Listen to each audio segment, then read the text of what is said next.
I'm going to call this meeting to order at 6:37. We are going to start with Pledge of Allegiance, followed by a moment of silence. I pledge allegiance to the flag of the United States of America and to the republic for which it stands, one nation.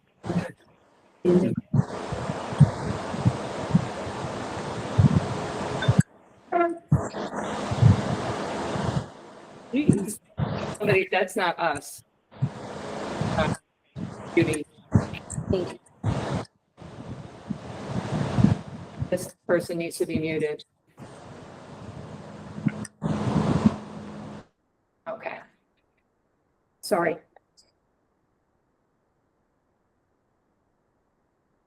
So the first thing on the agenda is to amend the agenda.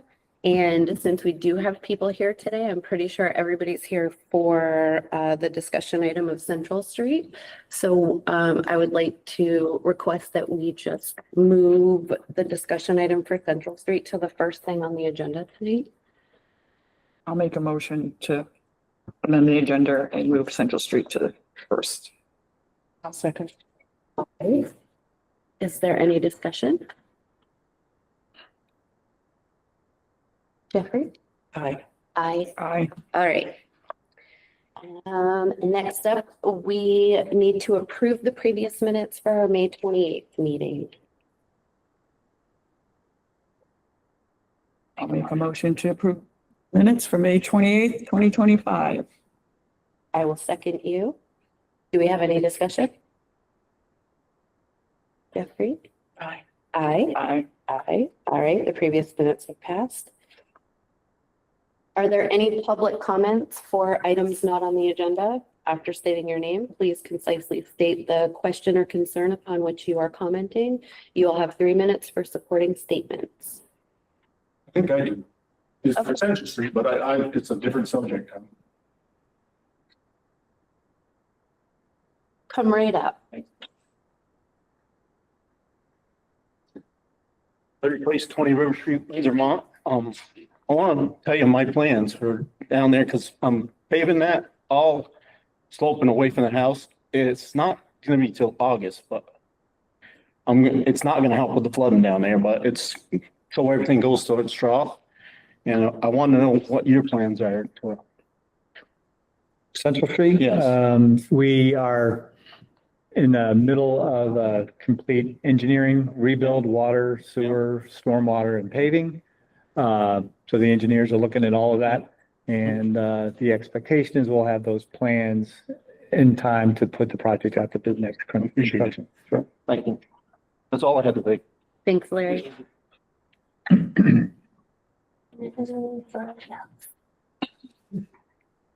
All right, so the first item on our agenda tonight is discussion item for Central Street. All right, well, I'll start and just give a little background. I'm going to say there's nothing that goes on. We're talking about the trailer that's down there at the bend that the town isn't aware of, doesn't have evidence on, and knows that it's been going on for quite some time. We have been continually frustrated by the courts in their lack of enforcement. Essentially, to boil everything down, is we've never been able to get the authority there or anywhere else to go on to private property to take any action. The courts always say you have to wait, you got to give them another chance. That's all the bad news. The good news, I guess, is I don't have the direct correlation, but when the community down there started voicing their concerns, my understanding is some legislators were contacted, and I don't know if it was a coincidence or more, but we had 5 charges against one of the residents down there that none of them had been acted on. Right after that, the primary dealer down there was picked up. He's been put on $100,000 bond, which just doesn't happen anymore. So he's currently incarcerated until trial with the expectation that he'll be found guilty and spend some time in jail. So that's one of the people. As I think everyone knows, they don't have water service. They don't have sewer service. We have just finished up the health order that we've been working on for a while. There's a number of stages that you have to go through, notices, give them time to get better, that kind of thing. So we'll be filing that with the state. I don't expect there's going to be any immediate change. What will happen is, okay, you've been given this much time. There's been no improvements. So we're going to have to give you some more time. So it's still going to be a drawn out process. And I just know that because we've gone through this with several other properties in town over the years. And I guess the final point is the property is in arrears on their property taxes. Last year, the legislature changed the laws. It used to be if you were behind in your property taxes for a year, municipality could put it up for tax sale. Now you have to be behind for 2 years before you put it up for tax sale. So that bar has been met. So we're going through the giving the notices for people who find themselves in that situation. We will likely have a tax sale late fall, assuming if nobody bids on that, the town will bid on it for the taxes, so it'll be in the control of the town. But even at that point, the law says we have to provide a year notice to the current occupancy before we can take any action. So for all the legal steps, it takes quite some time. We've been working the processes that we have. We are pleased to see the arrest. But be glad to hear any other comments or suggestions that the town can do to help in the interim of those things taking place. Is there any discussion? Why don't they contact the owner about selling? I came in a few months ago and talked to people and they were gonna look up the owner Yeah. and let me know, because I would pay cash just to get it. Yep. If the owner's still living there, but I'm not going to there by myself. He is. So I mean, I came up and talked to you guys and I guess it went absolutely nowhere because they didn't know they were behind on their taxes. They didn't know anything until someone put out let's do something about it. And, because I live right there on Central Street. Sure. I would like to see this thing gone Sure. and I would just tear it and make a Yeah. field out of it or a dog park or something useful. You know what I Yep. mean? So I want to get a hold of the owner and say, listen, I'll give you cash if you've got the deed in your hand. So So- how do we go about doing that? Then that takes the off the town. There's a couple of things that we can do to help. Whether or not they read their mail or see what's going on, I would be very surprised that they didn't know since they don't have their utility service and they never pay their bills. The ownership is in two names, James Morris, Jimmy Yep. Morris, and James Done. Dunn, who Who's passed away. deceased. Okay, so that was part of it, I guess. James Dunn passed away at the end of last year. So Jimmy Morris is the one who's on the title. If you can work out a deal with him, I'm sure we can assist you in making contact, That would be nice. but we can't assist you in the Right. deal, right? I totally The understand. other part where you need to come to the town and we'll make sure we're all on the same page is you go to him and you say, I'll give you $1. He says, that's great. I'll take $1. I know it'd be more than Yeah. that, but then we come to you and say, well, you know what? You got $4,000 in back taxes. You got $4,000. Taxes. So Right. under the right situation, the Board of Civil Authority makes the decisions on reducing or waiving those kind of fees. And I certainly would advocate that if somebody was willing to step forward and make that transition happen, that the town could do something so that you don't get stuck with all the back bills. But you got to know that going Oh, I up know, front I know. because that's how it goes. Yeah, but I think they were only 2 years behind on the bill, so that's not terrible. It's not terrible. It's just, it's like You know, if you could you're get surprised halfway when it price happens. on the house and then just tear it down. Yep. Yeah. Because there's really no place for a house right there. It's not. Mhm. You know, it should be a field. And I'm sure that there'd be a ton of support to do something nice there. Yep. Grass it, put a fence around it. Yeah. You know what I mean? There's a lot of nice people down in that area. What's your name? Fred Maury. Fred Maury? Yeah. Okay. We're sending that. I think that's a really good, You know what I mean? And I tried, I came up here right after they put that stupid ass video on, Yeah. you know, and, it was a bad video. yeah. It was the truth. It was like, so if you guys could help me getting in touch with him, I will go from there and I won't make any moves without coming to talk to somebody from here to make sure it's done right. Sure. You know what I mean? No. I'm not sure, We can I'm not sure definitely- what the value is on that place, but. It's whatever you're willing to pay, you're willing to take. Yeah. Hey, Fred, get 3 minutes ago. I'm gonna mow you. Can I ask a question? I hope so. Very- Buy the house. Where are we with? Don't buy that. Buy the house. Done. It's done It just got done. It's just, Mhm. so then it goes where? to the state. The state, I Yeah. see. Okay. But at least it's done. Mhm. And Dave. Dave, thank you, Fred. Dave, and so a couple of things. Fred, I respect, I know you, I respect all that. There's a bigger problem here than somebody wanting to buy this piece of property, we all know what's really going on down there, and I've been to you, Tom, I've been to Jen Frank multiple times. You both tell me everything possible is being done, which I told both of you, I don't believe that, Rutland's doing stuff. There's tons of people down there. You talk about two homeowners, one's a deceased. There's 12, 14, 15 people down there. No running water, no sewer, filth everywhere. This would not be allowed in any one of you people's neighborhoods. Mm-hmm. You are discriminating against people who are sick of this shit. Needles, garbage, rats, people at all hours of the night doing stupid stuff. So, okay, I just heard for the first time, I'm a mover and shaker around here. Put in the newspaper, where's these drug things going on? Why aren't we publicizing this? The only one doing anything is Ryan Palmer out there in the Windsor County Sheriff. But put this stuff in the paper. Let's get together as a community. But we're sick of it.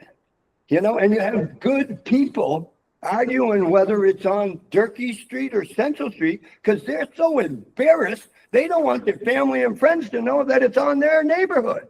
It's baloney. Okay. More's got to be done, and you can do it, whether you admit it or not. And you guys can make him do it. So make him do something. Thank you, Dave. Thank you. Now, you mentioned there's like 14, Can you come up to so the speaker can hear you? And just state your name. Rick Johnson. There's up to like 14 people living in that trailer, Mm-hmm. if you want to call what they're doing living. Trash all over the place. That's good. Embarrassment about saying it's on Durkee Street. People comment, no, Central Street. Mm-hmm. Like I'm sick of it when people say it's on Durkee Street. It's like, no running water, no sewage. What can be done to get someone in there to condemn the place? Get them out, board it up. The courts have not let us do that. They say that it's private property if they choose to live that way. It's a different story when it's a non-owner occupied. But we have, you go on River Street and Central Street. That's got a huge hole in the roof. You see what that house looks like. There are people that come and go from there. Now, the same thing's going on in that house a little bit up the hill from Mr. G's. We have Gary Merrill's old place down on Brook Road that we have been down this road multiple times, whether it's just cleaning it up physically with the trash that's out there or the old Spiral building that Josh Marcel owned. We had $200,000 in fines in courts against that place for what it was doing. It was over 2 years and probably $30,000 in legal fees. And what the courts say is give them a little chance, give them more time, give them more time. So as I said, kind of summary in the beginning, where the line gets drawn is the courts saying, we will allow a municipality or another entity to go onto private property and enforce their will on the owners there. We have, I shouldn't say a whole heck of a lot about it, but we have surveillance, we have drug buys in, we know all of those people. By the time we say, hey, we just caught you with drugs, they're back out on the street. That's why I was really surprised that Jimmy actually got locked up. We cannot say, you're sitting in your truck doing, we can see you shooting up. Yeah. Go over there and arrest them. We don't know what was in that needle. Maybe it was diabetic medicine. That's what happens when you go to court. No, isn't someone seeing them shooting up probable cause enough to get them tested? No. And I'm not saying there's absolutes that there's nothing. Needles all over the ground? Needles that, I would say, and this is where I get frustrated. In my neighborhood, right, That You know, wouldn't be happening. I'll take a little offense to that, but it's not because they're getting treated better or worse by the courts. There's a cruiser there every morning, watching them go in and out all the time. We Last don't. night and the night Yeah. before, I worked over 1:30 in the morning. Yep, I could not get into my driveway because there's a crackhead. I mean, right, she looked at, yep. blocking in the truck and I said, you gotta move. I'm calling the cops. We have evidence of all of that. It's not like there's not enough evidence or we're not sure or it's the wrong time of day. Kick the bushes But to get the. what is my recourse being a neighbor? Can't get in and out of my dooryard because of customers. It. I mean, who's visiting a friend at 1:30 in the morning? All I can tell you, like Dave said, it doesn't happen in my neighborhood. I have a home down in New Jersey. There's a person across the street from me who lived there for a long time. Hoarded stuff, people coming and going. I watched that for probably 5 years. There were birds flying up in the eaves underneath the roofs. Eventually, a friend of the person or somebody stopped by the house. They found the lady outside in March, half frozen. There was no running water. She was basically, they thought she was dead. When that happened, some other family stepped in and they sold the house. And that is when the government down there was able to come in and clean the whole thing up. So it's not like unique to right here, but it does come down to just because you don't like the condition, you know, whether it's For you know, years. well, and in that same neighborhood where I have a house down there, they have a guy that drives around and says, here's your $75 ticket because you didn't mow your lawn right. Here's your $75 ticket because you didn't put your trash out on the right day. So it's not like they don't have enforcement. They have a lot more resources than we have here, but you still can't go on the private property and do it. That's where and imagine being in law enforcement and putting all the effort in, you do that and you take that to Ward Goodenough, who's the state's attorney, and he won't prosecute it. And, you know, you can make all the smoke and noise you want. You can arrest people, you do all that stuff, but then you follow the paperwork. Oh, look at that guy. I saw him going in a cruiser to court. He's out the next day, never goes to court, it's never held accountable.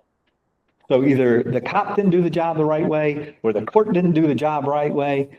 The legislature hasn't done the job the right way because just like with the tax sale business, where they extend it, you can get behind for 2 years. That doesn't do any good to the people who are all living around those properties and they're going down. And you ask Elizabeth Burrows or you ask Allison Clarkson, why do you pass this law? They are blown away that situations like this happening down on Central Street happen.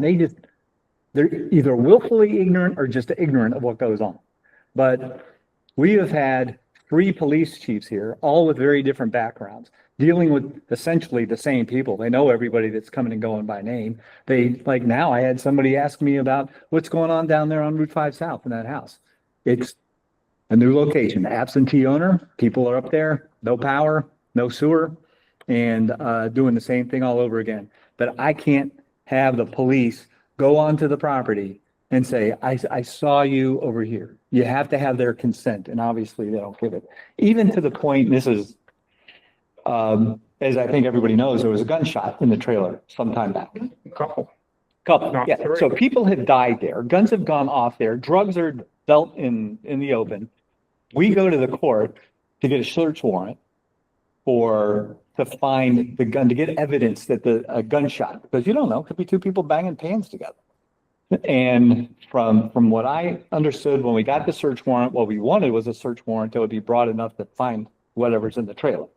It's like you can go in and look around in the circle. You can't open drawers, can't do anything like that. That's what the court system that we all keep electing people into the legislature is set up to do. That's where the problem is. It's not because of lack of effort or lack of evidence. And I'm glad it's not a neighbor of mine doing it. I have been in a situation where there is a neighbor in a different state, but I really feel for the folks down there. And I do think you should take at least some satisfaction. And once all of this community outrage started, somebody went to jail and nobody has gone to jail, the entire time that's been active down there. Now, is the owner, I know one's dead, the second owner, is he currently out in the trailer?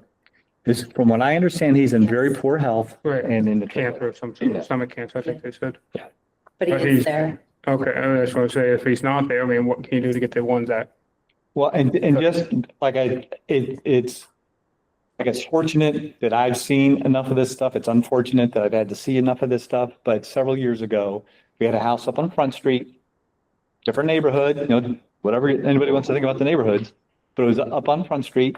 There was, we'll just say a parent who was responsible in paying the bills for some children that were not responsible, and the house was all going to seed. And the parent remarried, and eventually she passed away. When she passed away, the house and the responsibilities went to her new husband. He passed away shortly thereafter, so it went to his estate. The estate didn't want to have anything to do with it. So we were over $30,000 into the process because there was no will, there was no executor. So we had to find an attorney that agreed to act on behalf of the estate in the courts to finally negotiate a settlement where the town could put it for tax sale. We lost, I forget if it was $15,000 or $20,000 on what the house was worth, but I can see the same thing happening here. If the other owner passes away, there's no paperwork to the whole thing. So now who do you buy it from? So then it goes into the courts and it sits there forever. And finally, through legal processes, you find the person you negotiate with to buy it. And that's not just a guess, and that's because the exact same thing happened here 5 or 6 years ago.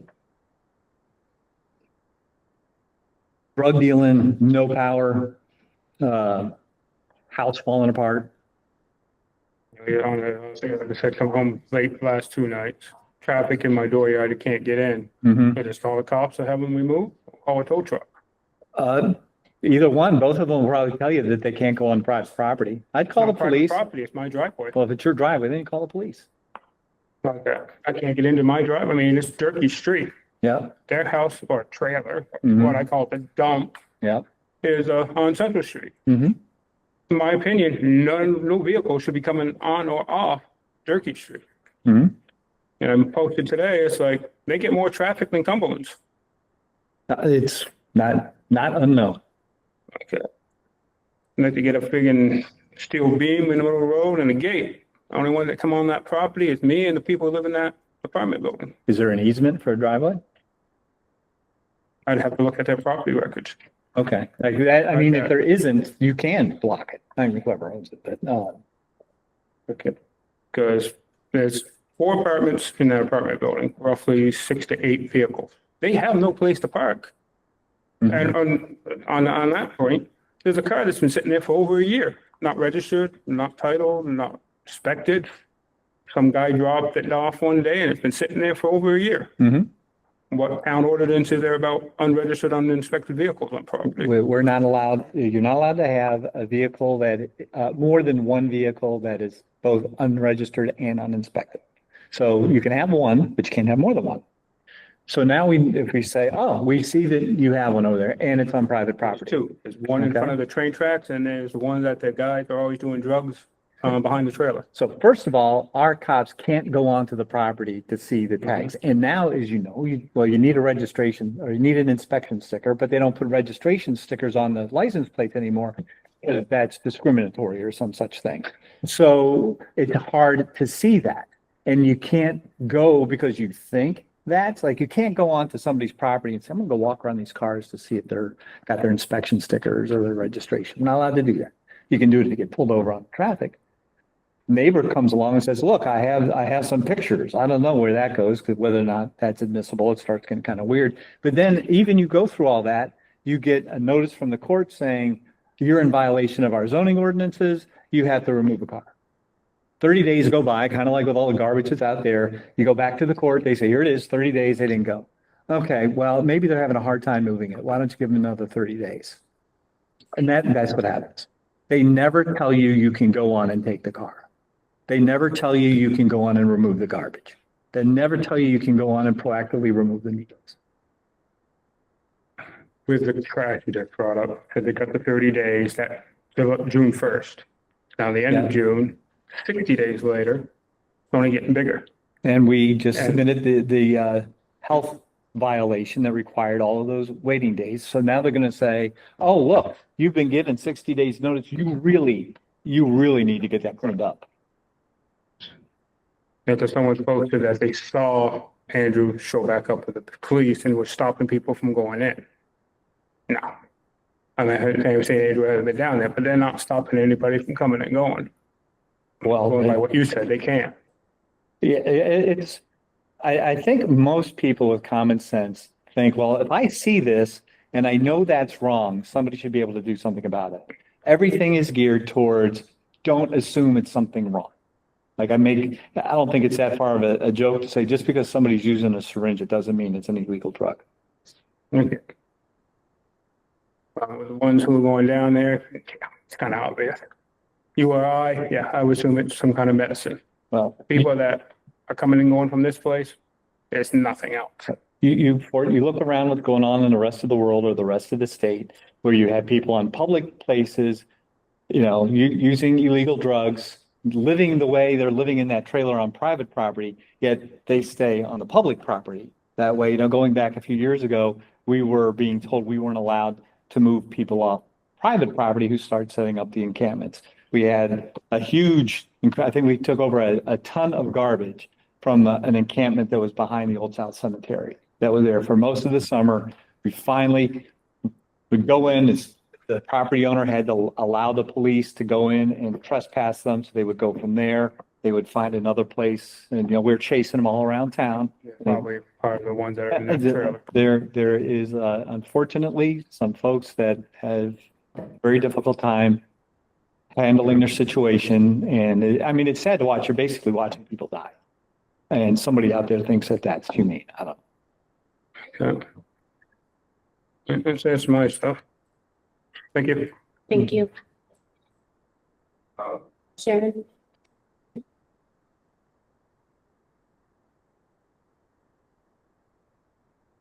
My name is Sharon Stammers and I live at 14 McCarty Avenue, which is on the other side of the tracks from the trailer we're talking about. We bought that property probably 3 years ago at this point. I knew what was there when we moved into this, but in the last 3 years, it's gotten a lot worse.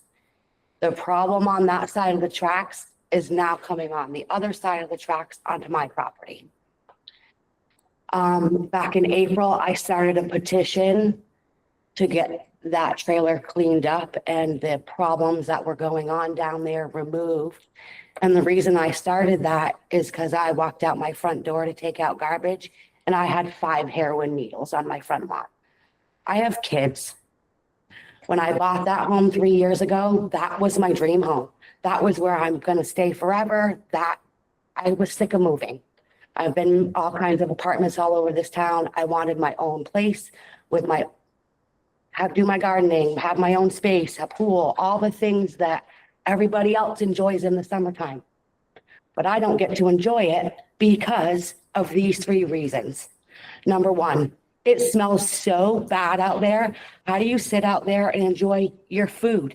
How do you sit out there and enjoy a fire or just your kids hanging out in the pool when all you smell is that?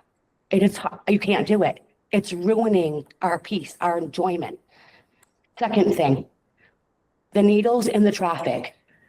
Okay, you got people going from the trailer across the tracks to the front of my house, walking down my street to go to another house, so constant back and forth all day, all night long. That's my daughter Madison that's sitting back there. Okay, her bedroom is in the front of the house and she sees everything that goes on there. And I'll be honest, she sees more than me. Something that a 13-year-old girl should not have to see and not have to deal with. There's been gunshots, an explosion, burning garbage, all kinds of things going on down there that literally she's 50 feet from it. Literally our house, railroad tracks, the trailer. And it never ends. It is a constant problem. I have tried to talk to Jimmy. I have tried to talk to the people that live there. Not receptive, not nice. I've offered to help clean up this property. A group of us have offered to go down there and help, and we were told no. We don't need your help. We can do it. I contacted Andrew. Andrew's come down a couple times, the health inspector. Very nice guy, But I realize that a lot of you guys' hands are tied in this situation and that there's processes and steps going forward that we all have to do in order to get the results that we want. But this has already been going on for so long. How much longer is this going to go on? It's not fair to any of us that live over there. He's been dealing with this way longer than I have. I don't know how long you've lived there, but I know that you've been dealing with it for at least 6 years. Okay? Then, as soon as both Jimmys took over, that's when it started, and it's just gotten worse. And I don't think that everything that could possibly be done is being done. I know what everyone is saying, and I understand all the steps and that there's certain things and you have to go in an order. But I just feel like there's so much of a lack of care about what's going on down there that it takes all of us to do a petition and all the things that we've done to get people to listen to us and understand where we're coming from. It's not fair to any of us. We didn't want that. We didn't ask for that. And we've tried to offer to help. They're the ones saying no. And then the problem just keeps getting worse and worse. What are the next steps after you just filed this next health order? Like, what is the next step? What happens next? I know how bad this sounds, and I'll think have something better, because this sounds to me like typical government. File the paperwork, we'll put it in a file, no one will look at the file, then 3 months later, we'll ask you to file again. And sort of that's the way things are set up. I think I can offer a couple of things. One of the things I can offer is if you give me a contact information, I'll put together a meeting with the police chief and maybe a couple of the officers that have been involved in this over the year, and they can give you, direct what gets in. And, keeping in mind that if you're a policeman, you have to follow the law, right? Mhm. So you could think, why can't you? Well, because they get in trouble if like Right. They that have kind of rules, stuff. they So have- they can, but there's also, I know you hear a lot. Well, back in the day, every mom was up on the front porch watching what every kid did. You couldn't get away with anything in the neighborhood because everybody was looking out for everybody. And there may be something that the police can offer as a way to say, if the neighbors are more vigilant, maybe there are things that they can observe that if they catch, right away, like maybe there can be a I more. could put a camera right out her window and catch all Oh, kinds of what- stuff. and Like, what else do we, Like- what do you guys need? And what is the cops, the legislators, the state? What do you guys need to help us move forward is what I'm asking. Because we've done already so much. The petition, we have videos, we have pictures. I mean, I can walk on the railroad tracks and get you 1,000 pictures of the problem. Then you ask Allison Clarkson to come down and show her all those things and have her look in Okay, the eye. that's what I want to know. And What her is the next step? son is the state's attorney, Ward Goodenow. We're good enough. Okay. Okay, so I that's have no like, problem doing those things, but we need direction. Who do we Mm-hmm. talk to next? What is our next step? Because we're kind of at a standstill waiting for other people to do what they need and to. like, if you could wave a wand, what do you want to happen? To be gone. Okay, It'd be You want the lovely people gone, what right. he just said that would be over Right. there. uh-huh. That would be nice. I mean, because seriously, you can't do anything with the trailer that's there right now. The condition that it is, there's no saving that. You can literally go like this underneath the trailer and see up in it. You can stand on the road and see through the roof. Again, there was a trailer, similar situation up in the Bunker Hill community that eventually the town was able to take through tax sale, but it took years. And we finally went in, crushed it all up, took it out, and they put a new trailer on with nice people, all that kind of, like, the things that you would want to have happen. And, but it took the tax sale process and years. Every so often, we get somebody who just wants out and they'll waive the 1 year redemption thing. But even up, like, when you just go past the hospital, there's a little white house up there. That was years, and it got worse because COVID, you weren't allowed to do anything to anybody. Where the town finally got the house. I had to go up there with the sheriffs. We had to escort the owners out, lock the doors, all that kind of stuff. It was a, horrible situation.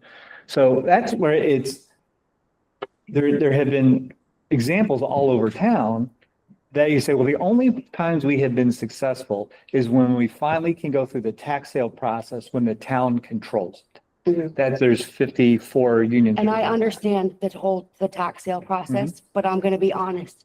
My concern is that Jimmy Morris is going to pass away Yeah. before you get to that. And then we're gonna be in a 10-year whatever, trying to figure out what goes on with the trailer then.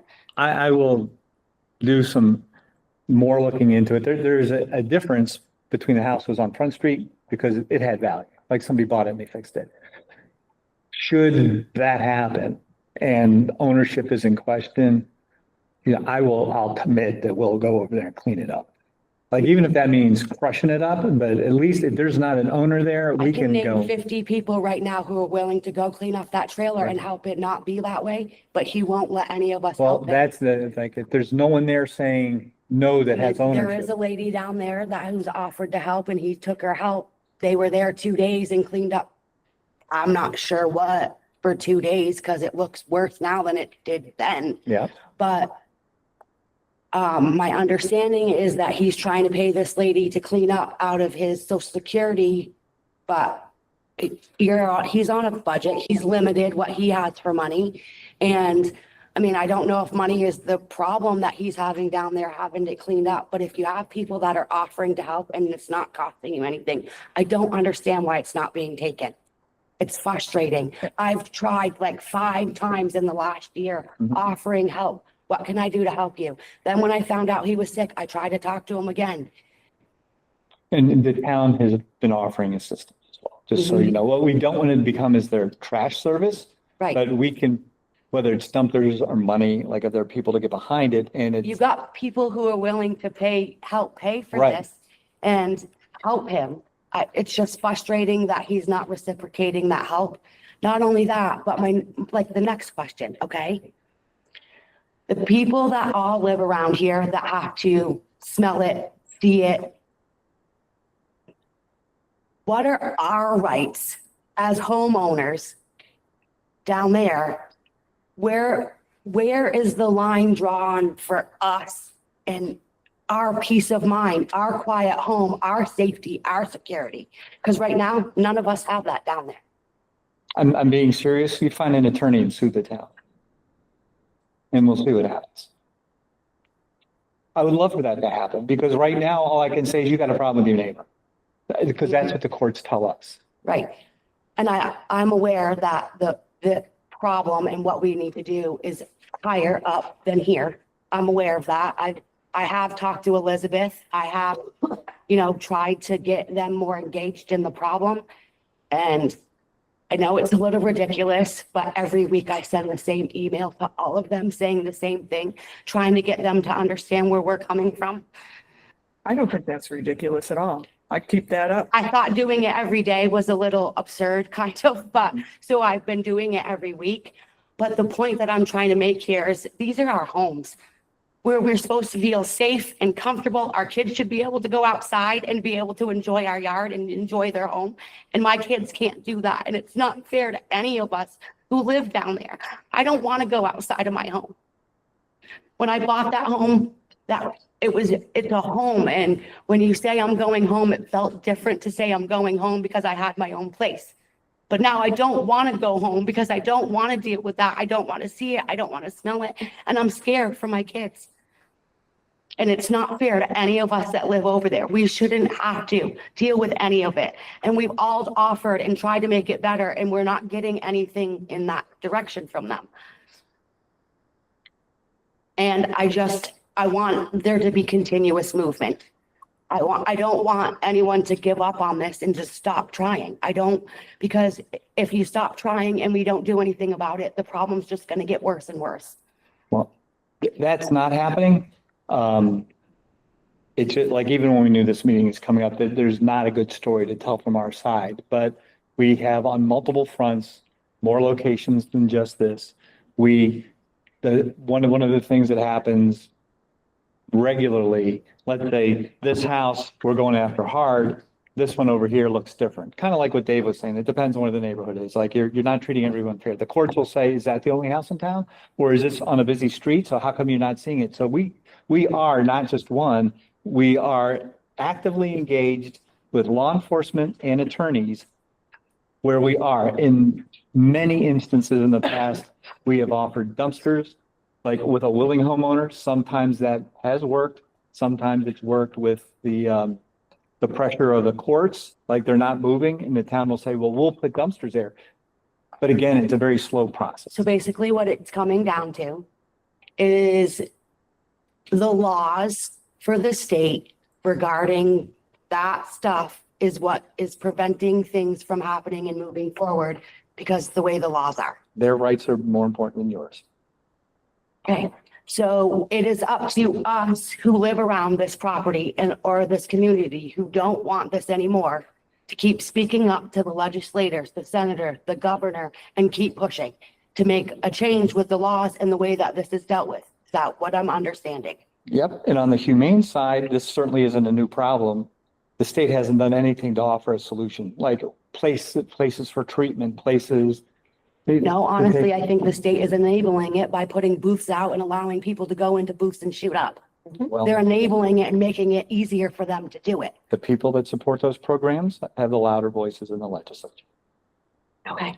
I did reach out to the legislator boroughs and I went up to the State House. I think I told you, but for everybody else here, I gave some testimony to the Legislative Housing Committee on this trailer and what's going on and how bad things have gotten. And they were shocked to hear what was happening, like right in the middle of the town. And I explained it exactly how it's been explained tonight. They just got done with this year's legislative session, but for next year, the reason they were getting that testimony, they're going to try to get the LTC involved to come up with a new way to be able to expedite a tax sale in a situation like this, because this does happen. It's not going to be the only time. It's not the first. It's not the last. I know that that doesn't help right now, but it was, I think, a step in the right direction. I also want to say that I'm really sorry for what you guys are all going through. I live in town myself and I've been going down there frequently. I can see how bad things are and I do see how much you guys are struggling. I have been and I will continue to fight on this trailer. I just want you to know that I'll never give up. I'm never going to give up. I know we've had this conversation 50 times. Thank you. I appreciate you very much, Daryl. Once it does go up for tax sale, who's responsible to get rid of all that trash? The new owner? That it would be the town, right? What normally happens on properties like this is the town becomes the owner, like the trailer that was in Bunker Hill. So we go in and we clean it up, crush the trailer and get it all I out. mean, I don't know if that $4,000, you said it was just a number out of the air, or what they're actually behind. Oh, yeah, I'm just like ballparking it, the value, not the value. The taxes can't be more than a couple thousand a year and a couple behind, and they're probably 1,000 behind in their utilities, if not. It's almost $3,000 from my understanding. Okay, so say less than, $1,992 from the last time I knew. okay. Then a new tax bill is going out in a few months, unfortunately for us all, but we'd say sub 5,000, and I am sure we could come up with a very creative way. If there was somebody privately that could make inroads to have that deal happen, we have a revolving loan fund that we could, I don't want to speak for the board, but we could make cash available very easily. That gets forgiven or something like that. And then you sign it over to us. Should try talking to Mike with that apartment building, see who owns that. See if they could be interested. Which apartment building? The big gray one on the corner? Which apartment building? The big gray one on the corner? Or I've spoken to the property management and they are as exercised about all this as you guys are. Yeah, I mean, because they can't, they're having a hard time renting. The tenants are upset. They're having a hard time renting. I mean, I've been living in that house behind the apartment for 8 years. Mhm. I've had people come down and look, it's like, and then they like, pick off before they even see the place. Right. And then people, and then months, like that, hard to get anyone in there. They need. I drive in at night, drive home in the afternoon, out in the afternoon. I look at that every day. Yep. my kids won't go for walks anymore without me, because they don't Mhm. want to see that or deal with any of the people in that place. Oh. Why could us even actively talking about selling our house just to get out of town, not out of that neighborhood, out of town. Because of it. And from the big picture municipal thing, like when the house down on Route 5 sold, that was kind of a weird deal from what I understand. Somebody bought it through Facebook for what, my point is, properties that get impacted like all yours do by one bad property generally don't go to somebody who's interested in cleaning up. They're interested in jumping on the bandwagon. You know, like I can put somebody else in there that maybe that's a quick shopping thing, but like the disease spreads. So it's in all of our best interest, whether we live right next door, obviously more important for you than for all of us, but it doesn't help the community or the neighborhood at all by having that in there. And we'll be spending millions of dollars fixing central streets, paving and all that. And to do all of that on a street where no one wants to live is a hard thing to do. Is it Central Street where that extend up to that little bit of Turkey Street? Yeah, it'll be Main Street down and around. We'll do something this summer to make it better, but I mean, it'll be a very expensive project. Now coming July 2nd, they're closing Main Street down. All that Yes. traffic is now going down on. For the Central day. Street, They're still working on it. It's not even a. No, I think most people will go around, stay to Scutney and Union that night. Or if they have enough notice, go over to 12A. But yeah, I don't think there's gonna be too many people going down River and Central.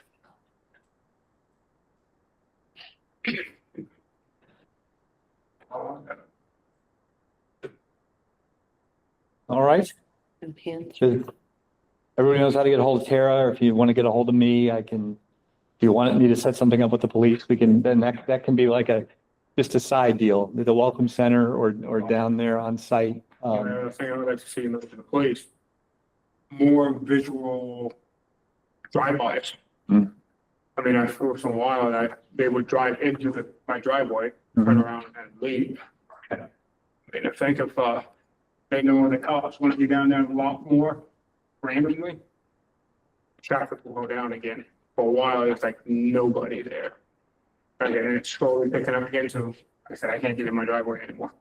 On these nights where there's high traffic, it might be worth reaching out to Ryan Palmer. I know there's been a few days where he's stationed somebody right in front of the trailer. So There's high traffic and I just message him and say, high traffic here at the trailer. he might be able to help just get I'll someone send someone stationed over. there. Yep, he's done that a few times.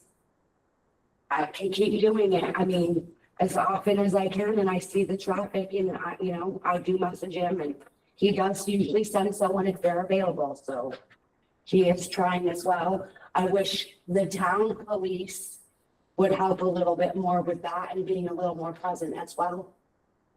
I mean, because if you got Ryan and the sheriff's office trying to help, and then you got the town that's trying to help, and you got them working out some sort of system where there's continuous police presence, maybe that will slow it. It's not gonna stop it. It's not gonna stop, and we know that. But slowing it down and maybe have some bit of control of it, Okay. if that's possible, that would be lovely. It is, I'm going to say the police are very aware of all the people involved, and unfortunately, the bad guys know the rules. Like the simplest thing is if you have X number of bags of heroin on you, you're basically good. If you have more than that, then maybe that is an intent to sell. So they carry the right amount of cash, the right amount of drugs. They do all the things that they can to, like, I know, from what I understand, they're running a generator.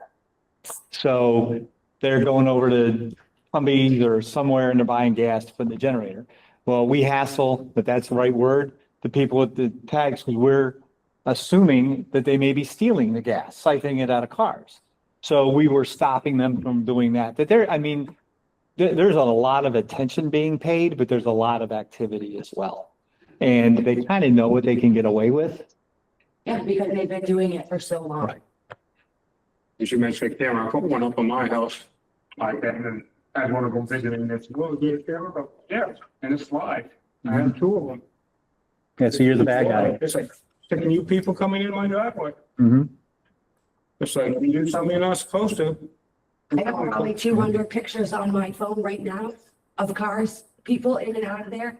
I just stand on my property, zoom in and just picture. Like I say, it's not a lack of evidence. I don't think the bars, you have to have 1,000 drug deals witnessed. You know, the bar is a little bit lower than that. They just don't do much about it. We have quite a bit. And a lot of it is, we all know what's going on, or we're assuming what's going on because we're not stupid to it. We live down there, we know. But the law basically, even though we know what's going on and there is evidence and there is these things that show that these things are going on, there's always this part in the law that says, well, what if it's this or what if it's that? And the burden of proof is so hard on something like this. It's like literally I have to walk up to you and take a picture of you doing something illegal, but then they'll turn around and say, like you said, is that legal for diabetic? Like the burden of proof of that is, I believe, ridiculous. Because there's pictures of people shooting up in the truck down there. Mm-hmm. Recent pictures. I've seen them. of it. Yep. And we know who the person is, and it's a very well-known drug person. For us to assume that's what's going on, I think is fair. But to prove that's what he's doing, it's a pain in the ass. I'll say Bill Sampson, when he was the chief, was more supportive of like putting arrests in the paper or on TV. And several years ago, they had been working for months on a couple of locations down on Jarvis Street. And it was one of these things, one early morning, they come and they break the door in, they go in, they get all the months and months of work to say, this is what's going on down there. And you saw on WCAX a line of mugshots that all these people were arrested in Windsor, all these drug things. By the time that thing aired, they were all out of jail. Mm-hmm. And we got yelled at because we were shaming people. I've seen people get arrested over there at that trail, and 2 hours later, they're right back down there. That is the biggest problem. Mhm. They get arrested, they get a slap on the wrist, and they're right back doing the same thing. The laws regarding what they're doing are not strong enough. Something needs to change with that.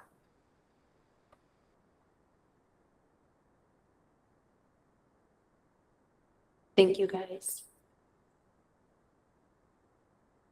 Is it time to move into new business? Okay, I just need to know, how do I get in touch with to get the personal information this guy on the trailer? I'm back down tomorrow. If you come down tomorrow, Clyde, who's in the clerk's office, Michelle is out, or you have an email address? I do. All right, send me that. I'll pull it up and I can email you all the information. Top harsh. I thought everybody knew my phone. Let me give you a. Write it down once. Ryan wants to talk.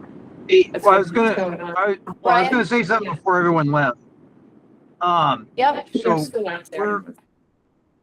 sorry, I kind of screwed up and not there tonight, but, it's, law enforcement's very aware and we're working together on this. And, I'm sorry that it's been a problem that it is, but trust me, we're working on this. And, I'm hoping we'll be able to help you out, but we're working as a team together, and just have a little more patience. As tough as that sounds, just there is, it's not forgotten about. Windsor PD, or we help out, but they have not forgotten about it, and there's a lot of work going on. So I just want to let you know that it hasn't been forgotten about. Thank you, Ryan. Thank you, Ryan. And thank you, guys. All right, so under new business, we have an action item to consider the appointment of Tiffany Bosaw as Assistant Treasurer. So Tiffany is the person you see if you go over there and pay a bill. She's been with us going on a year, doing great work, and we just need a second person to back up if we need checks signed. So it passes all of the separation of duties requirements. So if you would consider appointing her, that would be helpful. I make a motion to appoint Tiffany Bosell, as Assistant Treasurer. Second. All right, is there any discussion? Mary, how do you vote? Aye. Aye. Aye. Ryan? Aye. All right, well, that has passed. Next up, we have another action item to consider the renewal of Sunkist Farms Manufacturers Tier 2 license. Okay, this is cannabis manufacturing. These are the folks with the hoop barns up across from Artisans Park. Not new, it's just renewal. Yep. Our emergency services are fine with it, so I would encourage you to approve it. I make a motion to approve the renewal of Sunkist Farms, Tier 2 license. I'll second it. Is there any discussion? Ryan, how do you vote? Aye. Jeffrey? Aye. Aye. Aye. All right, so that's passed. Next up is another action item to consider the renewal of 1958 LLC Outdoor Cultivator Tier 2 license. All right, 1958 LLC is Chelsea Beavis, and they've had, they've Hood Hill Hemp, or I think is their other business name anyway. They've been around for a while, so this is a renewal. No issues. I would encourage approving it. I'll make a motion to consider to renew the license for 1958 LLC Outdoor Cultivator Tier 2 license. Second. All right, is there any discussion? Mary, how do you Aye. vote? Aye. Aye. Brian? Aye. All right, that's passed as well. We've got one more action item to consider an accounting adjustment to transfer $614,418 from Fund 200 Capital to Fund 100 General Fund. This is related to the accounting for the retirement of Mascoma Bank line of credit fiscal year 2022. So I'll start by just saying, make the motion and don't ask me any questions. In 2011, we got $1 million line of credit from Mascoma to handle repairs from Irene. It took until 2021 to go through that entire process. And when it was all finally said and done, we closed the books on Irene. The town used $614,000 of that as like the town's portion for repairs through all of that kind of stuff. So we had to pay back the loan. It wasn't meant to be a loan like that. So we had at town meeting had approval for a $1 million bond that could be used for road work and the retirement of the Mascoma line of credit. So that passed. We paid off the bond and that was it. What happened is on the backside, the bond funds went into the 200 account and the expense was paid out of the 100 account. And all the balances that I give you show what all should be. To compound things, the auditors for those years said, well, we look at 100, 200, and another one 204, kind of it's the same. So it really wasn't wrong, but it wasn't clear. So, I've mentioned the value of Natalia. I mean, she's really, finding her level and she's getting into the details of things. So she wanted this taken care of. So it doesn't carry that. It looks like we have a huge deficit is what it does. And we don't have that. So it puts all the money in the right place. So a motion to transfer $614,418 from Fund 200 to Fund 100 will solve that problem. But again, it has no bearing on how much money we have. I'll make a motion. Yeah, I was gonna say. I'll make the motion. Which one wants to say that mouthful? I'll make the motion for this big sentence. But yeah, transfer $614,418 from Fund 200 to Fund 100. Second that motion. Any discussion? Ryan, how do you vote?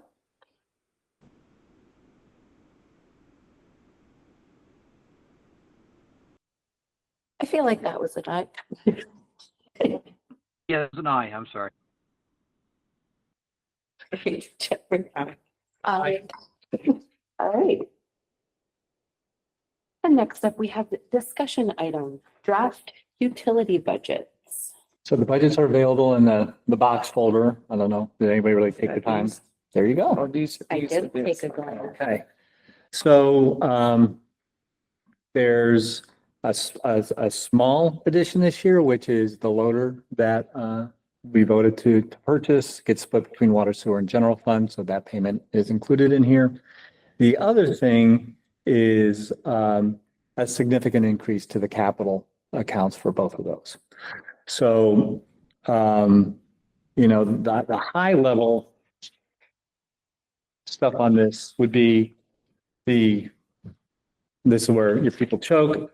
The water budget up is about 14.5%. The sewer budget would be up about 15.5%. And the rates would go up, similarly percentage wise. It would be, $57 more for an unmetered rate on water, $70 more for a metered rate per year. The sewer budget would go up about $100 a year. So why I'm suggesting to do this will increase our capital reserve contributions to about 200,000 a year in each. And I know, part of this is looking ahead. What do we need to be? When I came here, there was some very significant infrastructure needs. We had, prior to my arrival, fortunately received some federal money to do some work on the water and sewer system. And then we did a lot of bonding to address some things. We had a peer review done on a engineering study on the treatment plant. So we had borrowed a lot of money. And the way we would handle the budgets is if we were contributing, say, 100,000 or 120,000 a year to capital, but then we got a new $80,000 bond payment. The next year we would only put 20,000 into capital and kind of like feather it back in, so you didn't just get the bond payment added on. So we've been able to keep the rates. Every year I put out a thing that they're essentially like 2% more today than they were in 2010. So we've been able to control that. Well, it costs more to borrow money now. And I would suggest that if we could get to a point where maybe we're putting 250,000 a year in the capital every year, we already have, I have the numbers here, somewhere $500,000 or something like that in each of the account, that we'll have enough cash on hand to start doing the significant refurbishment of Paradise Park Pump Station. Maybe that'll be $500,000. Or you can go out to bid and you can have the cash on hand. And in the meantime, you can also go out and look for state or federal low interest loans or grants to do that stuff. But I would suggest doing that as opposed to rolling out another big bond project. And that said, with the Central Street thing that we're talking about, that will likely, we're not sure, but need water and sewer and paving and maybe stormwater. So that puts that into the area of the work that was done up on Elm Street and Cherry Street and that kind of stuff, or Pine Street several years ago. So anyway, this isn't for a vote tonight, and I have to fine tune the numbers a little bit on the unit counts and things like that. But the concept is the budgets would go up about that much, but if you maintained the current level of capital contribution, those numbers get cut. It's like 7% instead of 14%. So I know it's a lot to ask, but people get very upset when the systems don't work.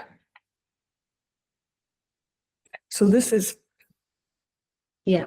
So this is, even though we had set the tax rate during the budget season, this is like an added thing.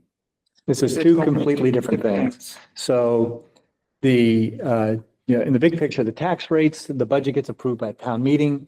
And so that's what the spending gets set. And then the grand list just got approved today. State will send the school budget, and that's how those rates are set. The select board is the utility commission.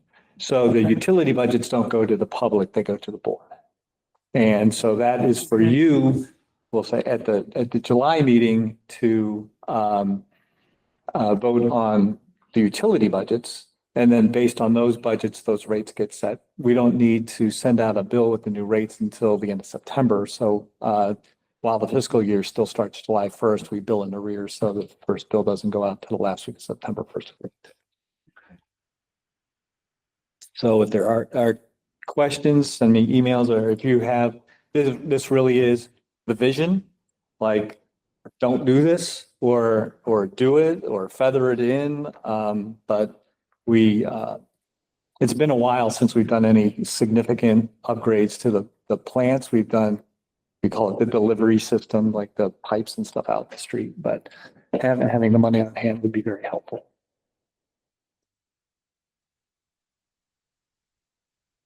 So when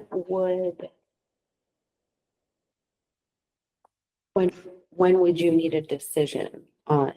At the July meeting. Okay, July. So you can look at these budgets. They're going to be, the magnitude of scale is there. We want to make sure we have the right healthcare on the right person. I mean, I think we all have all that. Mostly we want to confirm the unit counts, because we are adding the 25 units for the apartment building, but this is the first time through for Tiffany and Natalia, and I've really asked them to build the budgets. And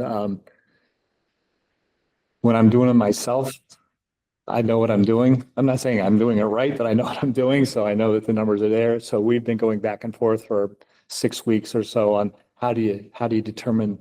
We have unit counts that are based on flow, like the hospital or Harpoon. We have units that are based on dwelling units, like Union Square apartments or individual houses, like that. So, and the flow ones can change every year. We could look back to see how much water was used and adjust those flows. We just want to make sure they're all squared up.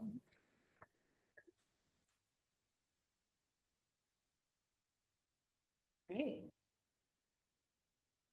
Okay. Is that it for the?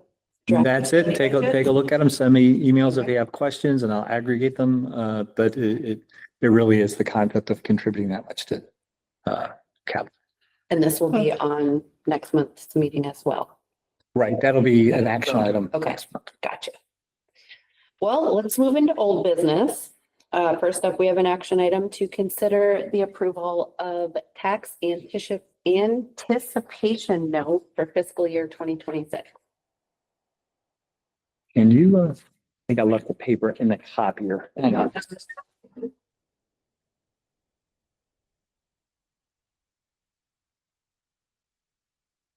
I knew know. you were gonna be cold. Don't ruin this for me, Mary. I It took me know, I 3 know. years to get this. I always room carry down. a sweater or something. You can count on me and you can stay nice and cool.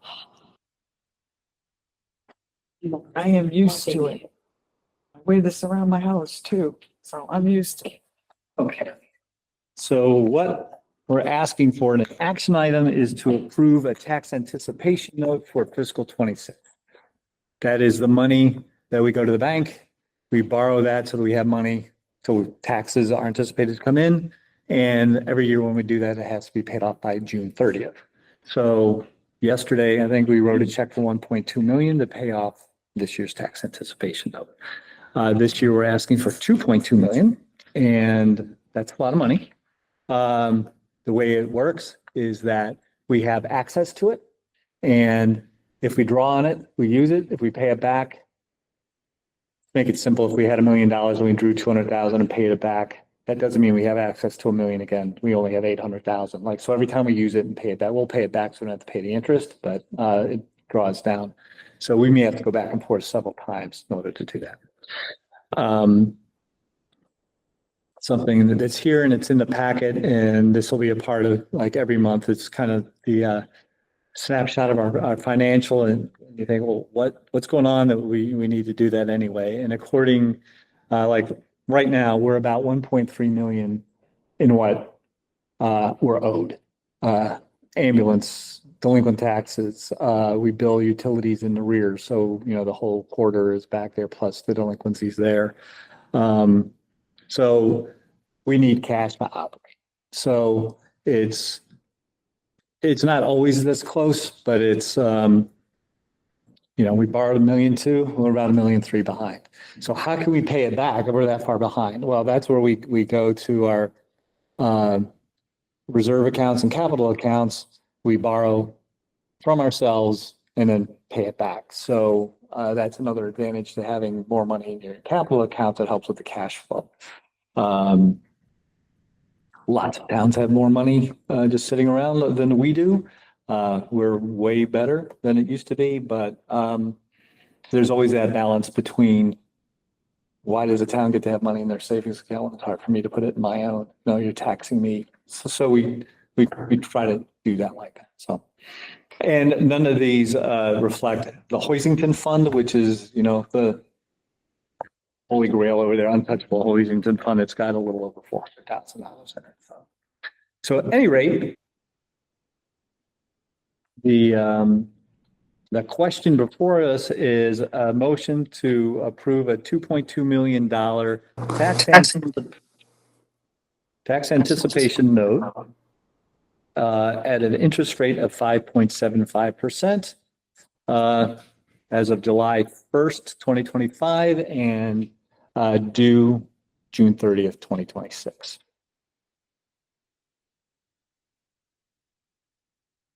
I will make a motion that we approve a $2.2 million tax anticipation note for FY 2026. Second. I will second that. Or Ryan. Is there any discussion? Ryan, how do you vote? Aye. Aye. Aye. Aye. All right. $2 million. We have another action item to consider the approval of the National Street housing contracts with Blanchard Contracting. Okay, so these are documents that have more detail on what we've discussed in the past. There are sheets in there that go through how the walls, flooring, trim, all that stuff is constructed. And in addition to that, I had about a 2-hour conference call with the builders. So Blanchard was in on the call, as was a representative from Bill Lake Homes. And that was the part that I was like, we bought spec houses before, you know, what color do you want it? What kind of cabinets do you want? And all that. So we went through that whole thing. I'll have examples, but the two houses, one of them is, I'm going to say, creamy, beigey. The other one's gray kind of thing. Like they're not exactly the same, but the entire discussion was if you were building a model home, you weren't looking to make a statement. You were looking to make an appealing home to the masses. What would you want? To the very muted tones.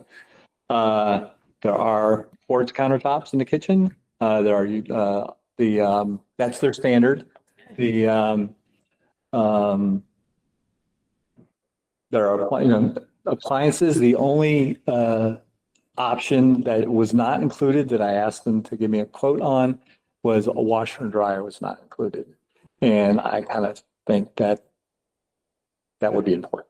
That if you're looking to rent it or get a little more, not just to rent it, but to make it worthwhile, I think not having a laundry is important. So the exterior doors will mimic the exterior doors on the greenhouse that we did on Jarvis Street. The windows will mimic the windows. We do have, it's part of the price that's already been quoted, but instead of like skinny little molding around the windows, it's like 4-inch molding. So again, it looks like what the Jarvis Street house looks like. The Jarvis Street has a standing seam roof. This is black shingles. So I expect there to be some increase in the price, but we're talking whatever, like they have to change something in an upstairs hallway to put a laundry place in, and then obviously run the plumbing. They're also looking at, I've heard them describe as European type, where a single unit does the washing and the drying magically. And I guess that's becoming more common in the trade. So save space. Anyway, so they now have all that information. They are now developing the plans. And I think I've mentioned individually, maybe in our conversations, Mary, that if you buy one of their existing models, they all have all of the trades approvals, like whoever approves that kind of stuff. Because these are new models, they get everything defined. They take it through their approval process so that it meets all the criteria to build the house. They will have all that, but the floor plans and I'll have color samples and that kind of thing. There's also like carpeting on the second floor. Linoleum would be the basic. I asked for what the cost difference would be if they had whatever the ceramic, like fake looking boards. You see a lot of it. Yeah. That kind of stuff.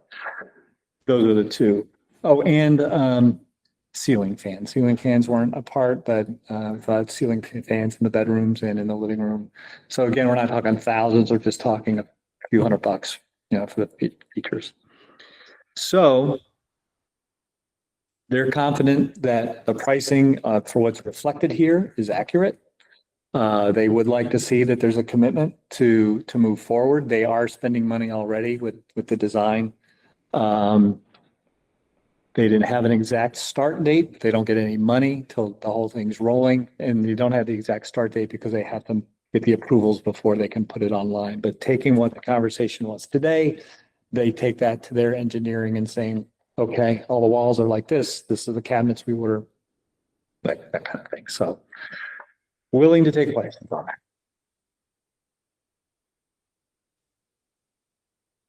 Anyone have questions? I would just say that, I'm still a little concerned about the project itself as a whole, but, I think just in general, nothing that you can really answer or change in my head, but, that's it. I just want that to go on. I have some reservations, but it's I to figure it out. okay. Something that I can be a little more specific about. I've also talked to Windsor Improvement Corporation about the prospect of selling the greenhouse. In round numbers, I think we've received about, say, round numbers, a house costs $140,000. There's some intermingled loans that they got, revolving loan funds that had to do with that house as well as the 15 National Street house. So the idea is the town will take the 15 National Street property, split the house on it. They'll sell the Jarvis Street, retire the debt that they have with the town. And if we spent 140, we'd like to get 110 for the house. We received around 25,000 net in rent. We've also received, well, I'm not going to say rent, in loan payments. The WIC is paying the town, I don't know, $420 a month. So they're getting $950 rent, and they're paying us for $20. So that's been going on since the house was built. Part of that gap is there's been a little bit of money made, but they also, in round numbers, have paid $2,000 a year for 14 years or for 7 years in property taxes. So that's another 14,000 as compared to 600 to 800 is what the unimproved National Street house. So somewhere around, let's say, $1,200 a year more in property taxes, as well as we get $1,000 a year utility bill that we don't get on the other ones. So, we can talk to an attorney, what the whole tax structure looks at, but I think however we finance this, that, a contract is written that says, we're going to have a property management company manage the buildings. They'll go through all the vetting for tenants like they've done on Jarvis Street.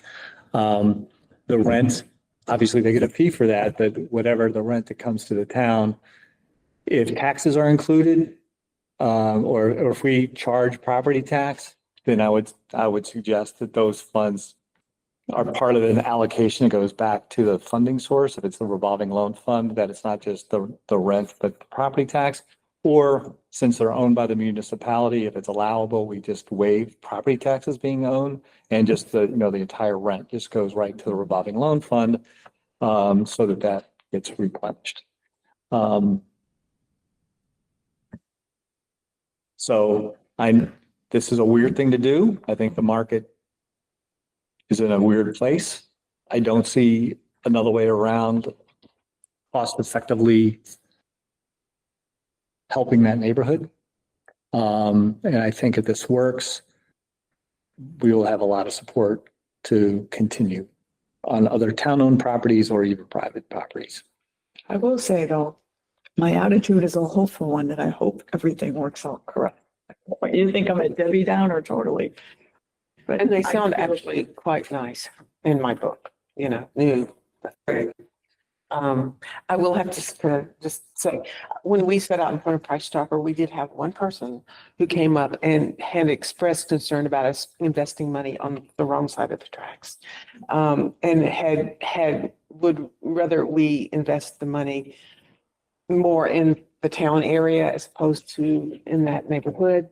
But that was only one comment, and I've never heard anything else about that whole thing. So just know that that's out there. This is a little bit not quite related to that, but Yeah. I was hoping, and I forgot about it, like a way to share the information that we got from that Price Chopper, maybe the next meeting. Yeah. It made me think about it when she said that. Yes. Brian? So I think the idea that we're investing money in the wrong side of the track says that I think we're heading in the right direction. That obviously this is not an orthodox way of doing things. It might come across as a bit unorthodox, but larger municipalities across the country have whole housing programs, whatever you want to call it. It's not exactly what I want the town of Windsor to start a housing, be landlords across the board. But I think, as Tom has articulated quite a bit, that private equity is not going to invest in these homes because it just doesn't make sense fiscally. We have some maneuverability. And Tom, we're talking about spending revolving loan fund, not any sort of bond or tax money directly on this, correct? Revolving loan fund money, and if we need to, maybe some reserve fund that would be paid back, not to be straight out there. I'll come up with I've thrown out the revolving loan fund because that seems to me to be the clearest. I know that there's pushback on how much to take from there, so I'll come up with some options. But the idea would always be to take the revenue from those to go back in proportion to wherever those funds are. And I think what this does, when you look at it from a long-term perspective, the revitalization or gentrification, whatever you want to call it, of that neighborhood, it's not going to change unless we take this approach. Nobody's going to come in and spend, $250,000 on a $140,000 house. So, as much as it seems maybe crazy to some folks, I think that this, for the long-term viability of the town of Windsor, being able to get these things paid down then off of our books and have a actual revenue generating from a taxable standpoint, and get this money back. It's going to take years, a decade or so is what, Tom, I think you said before it would get paid down enough if we did a rent to own type scenario. But I think when you look at long-term viability, I think there's people that said we shouldn't have fixed up the Windsor Station area and all that stuff, right? I mean, Tom, how much pushback did you get when some of those projects were going on, or by the diner and all those things? So I think when you take a long-term approach to this is the right thing to do. Just briefly, I have actually, I toured an area in the South when I was traveling a couple of years ago, and it was an old factory, and the factory houses were all there for the workers. And I don't know exactly who spearheaded it, if it was the town or what, but all those homes had been renovated. They were still small, but it was really an attractive neighborhood, and the factory was, done and over. And it was reminded me a lot of this project. And it really was very attractive and a very desirable place to live at that point. So I think there's precedent set in other states, I think it's North Carolina, of this being a nice long-term idea. Savannah went through about, Yeah, okay. they would basically give a derelict older home, and if you turned it into something good, you could use any proceeds from that, continue to do that. And if anybody's been to Savannah, it's a pretty big footprint of nice architecture. Oh, definitely. And it wasn't always like, it was like that, it wasn't like that, like that. Oh, really? Okay. No, this was in North Carolina, some small town in Georgia. But it was quite attractive, small homes, people were happy. Good neighborhood. So I think there's promise there. So do we need a motion? Yeah, a motion to allow me to sign a contract, the work orders for Blanchard contract for 15 and 29 National Street.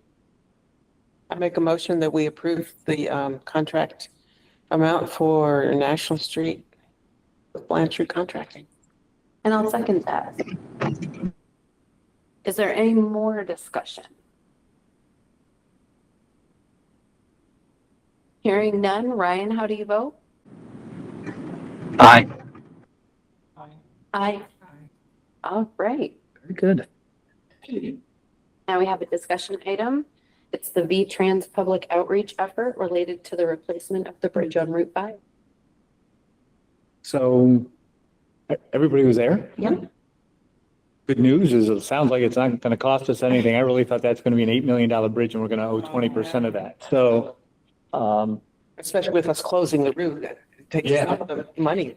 well, Jay, before you guys got here, it was if you close it down and if you do historic preservation and if you do this, it goes from like half to half to half to zero. Yes. So all the things that I've been told we want, like it historically preserved, and closing the road, there's not a way to, it'd be really a pain for a long time.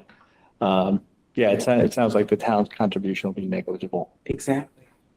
And it sounds like it's up to the town as to what we use as a detour. Yeah. Like they've always been really good at working with. I'm hoping that we're going to make Maple Street a two-way. I know it was brought up last night. I know that that's not going to help with big trucks, but I mean, when it comes to big trucks, we've got the interstate in Ascutney and the interstate in Heartland. So worst case scenario, you know, if somebody had to go to Heartland to come back to go to Price Chopper or wherever it is that they're going to go. I know the last times that it's, not the mistakes aren't made, but if you're in that business, you figure that out. Mhm. So we get off at the right exit to go if we're going to Mr. G's or Price Yeah. Chopper, you know.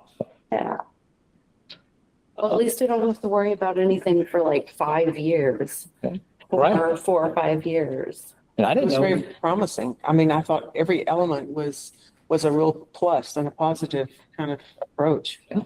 The fact there were 2 women engineers didn't hurt you, right? I was Not bad. Pretty cool, I was actually. excited. Boy. Never mind, you know, I'm just too sarcastic, but I've learned to just keep my mouth shut. I didn't know that Maple Street was 2 ways It is. back in the day. Oh, Yeah, was? back when the dry cleaner was still a dry Yeah. cleaner. It was a two-way street, and I'm not quite sure how because it wasn't any wider than it is now. And I remember going down it, but if there was like a car going this way and going this way, like it's really tight, but it, Yeah, that's what I heard because people would park in the street for the dry Yeah. cleaner that town decided to make it one way.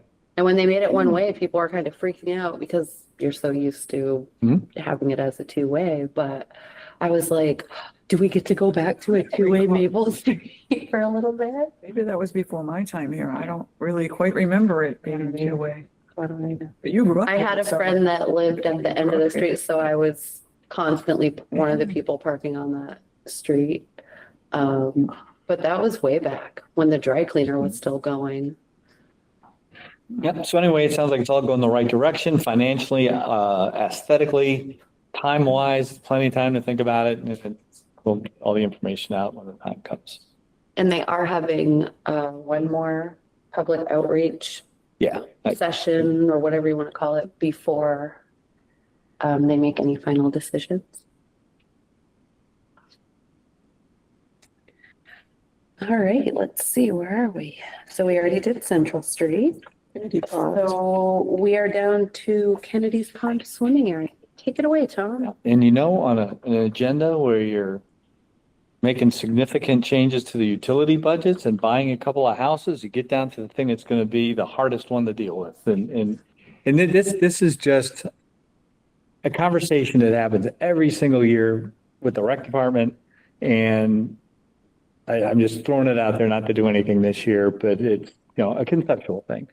My understanding is you used to have to pay to go to the pond, but then like swimming lessons were free. And I know when I was here, it got changed that I don't think since I've been here, you had to pay. I don't know, but now swimming lessons are free, if you are in camp. Anyway, anybody can go to the pond for free. That's the important part. And apparently this is like the only location between here and the Atlantic Ocean where you can go swimming for free. State parks and other towns, beaches, a fee. So it's not about getting the money. It's about, this year, the first couple of days of summer, the first couple of days the beach is open, it's 100 degrees and there's people parking all over the place. And the conversations that I'm having with James Aldrich is I don't have an answer if somebody says, hey, I live in town, my taxes are paying for the beach, and I got there and I couldn't go. Like the parking lot's full and why everybody's got an out of state pay. And that's fair. We also talk about the tennis courts, the dog park, the fairgrounds. Like there's no recreation facility other than membership to the gym where anybody has to pay to use, no matter where you're from. The next thing is well, is it appropriate to limit access? If so, is that through fees?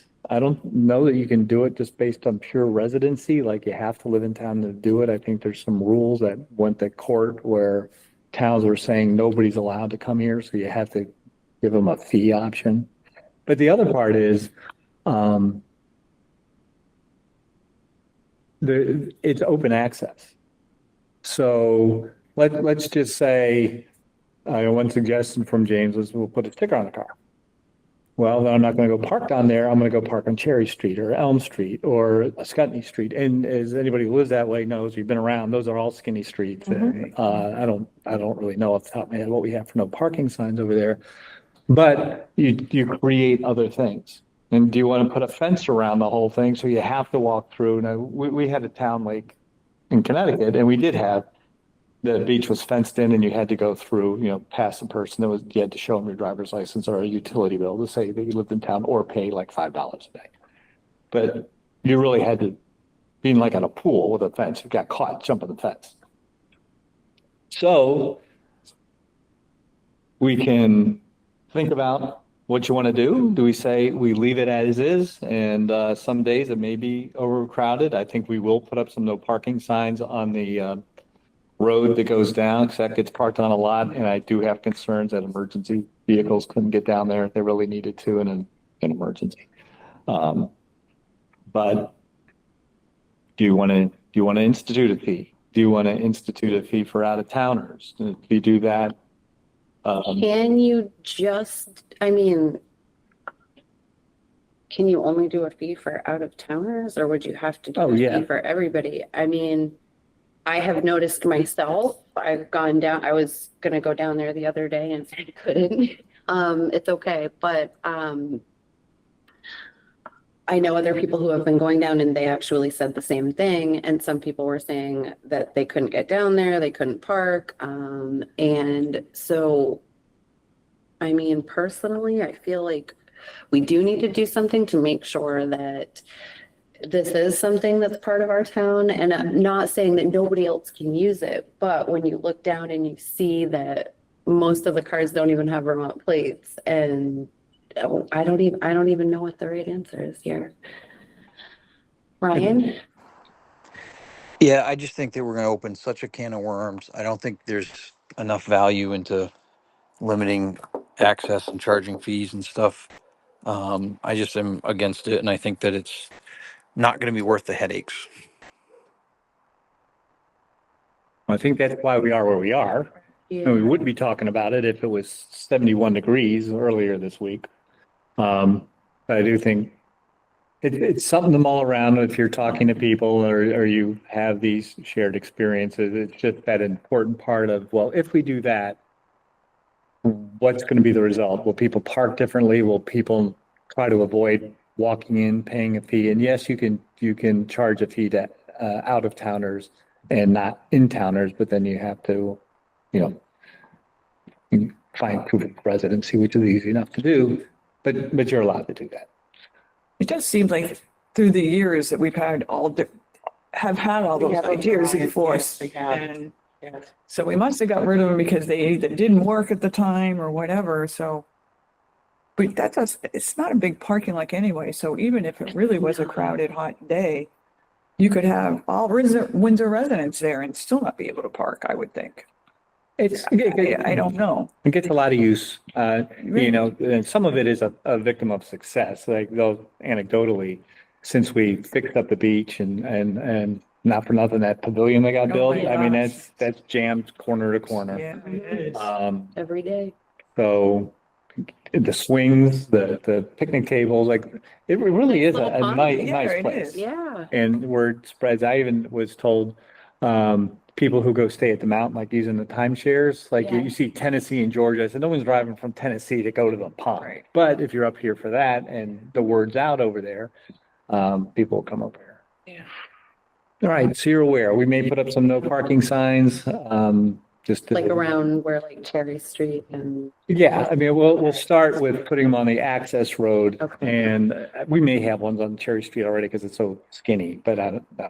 Yeah, right. The- There's no place to park there on those streets. Mhm. That's an Is accident the waiting to happen. fairgrounds like It's walkable. walking distance? I'm just wondering if maybe like it would be worth James or you. Oh, I think it like would you be could James, park but putting there. a sign up like, we have a Yeah. reserved parking down at our fairgrounds and you can walk down because I feel like a lot of people would, especially with kids that like you just Yeah. need to go swimming. We have a But nice sidewalk. has he considered that? Just maybe making some signs visible and even having them at the top, if parking lot is full, we have parking down at the fairgrounds. You don't have a complete parking, sidewalk from the fairgrounds to that. I walked that a lot lately. You walk through that little neighborhood. Yes. Yeah, I that's was what gonna I say, the do, summer but I camp wonder kids if, do. if somebody didn't think about that, yeah. I think, yeah, that's. I'm just wondering if it just might work It's a to good get a suggestion. little more people so that like, you don't have to think about doing fees or any, because I remember when I was little and there were fees and like, I grew up poor. I couldn't always pay to go to the pond and a lot of times that's what prevented me from going. So I would hate to see it get there. Oh, well, I'll talk to James about the parking and then see, well, now we have too many parking spots for the number of people who can fit at the beach. We'll figure it out. And then we can just ask the mover to provide their free transportation, every, No, I mean, that's, Well, why I not? mean, at least Well, I going up there and why not? They're going everywhere else. I see them up by my house. But then you get on the bus after somebody in a wet bathing suit's on and sit down and your butt's all wet. That's a good That's their problem. Yeah, I think another thing too is if you start, like my grandmother, some of you probably remember Marcy was a big advocate for the free swimming at the swimming hole and stuff. I think obviously today it's been very busy last couple of days, but if you do start enforcing or setting rules about attendance and all this other stuff, you're now going to have to ask 16-year-old, 17-year-old high school kids, they're there, college kids that are working for the summer to be kicking people out. And it's just going to be, again, I just don't think it's worth the hassle to try to do this. And I think fixing what we can do with some parking issues is, I'm totally against the fee system. Hey, Easy. Okay, now we are down to town managers report, starting with Central and Main Street ribbon cutting. and that's at 1:00 next Tuesday? Not aware. Why is it always First, working? second? Yeah, I can't be First or there. second? You said Tuesday at wait, I 1 thought it was p.m. Tuesday's the first. Tuesday's, it's Tuesday is the day. Okay. It's Tuesday. That's the same day as the diner move then. No, Oh, wait, you know what? Let me look at my, the diner moves on the second.